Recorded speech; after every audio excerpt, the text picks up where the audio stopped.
അങ്ങനെ അടുത്തൊരു സൺഡേ രാവിലെ വീണ്ടും വന്നു. എല്ലാ ദിവസവും ഉള്ള പോലെ ഇന്ന് എന്തുണ്ടാക്കും എന്നൊരു കൺഫ്യൂഷനിലാണ്. അപ്പോഴാണ് ഞാൻ ഫ്രിഡ്ജിൽ കഴിഞ്ഞ ദിവസം ഉരുളക്കിഴങ്ങ് ബീഫ് വെച്ച് അതിൻ്റെ കുറച്ച് ബീഫ് വേവിച്ച് മാറ്റി വെച്ചിട്ടുണ്ടായിരുന്നേ.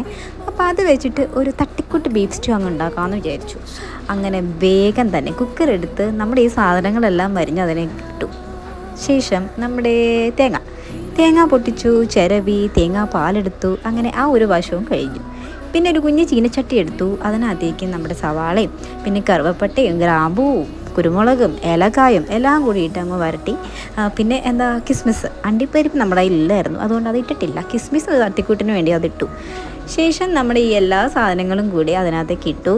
നമ്മുടെ വിഴിഞ്ഞ് വെച്ച് കഴിഞ്ഞാൽ 1-ാം പാല് 2-ാം പാലും 3-ാം പാലും ഒന്നുമല്ല, എല്ലാം കൂടി ഒറ്റപ്പാൽ മാത്രമേ ഉള്ളൂ. ആ പാലെല്ലാം കൂടി അതിനകത്തേക്ക് ഒഴിച്ചു. നമ്മുടെ കിടുക്കാച്ച് ബീഫ് സ്റ്റൂ റെഡി. അപ്പോൾ ഇത്രയൊക്കെ ഇന്നത്തെ വിശേഷം. അപ്പോൾ ശുഭദിനം. Bye bye.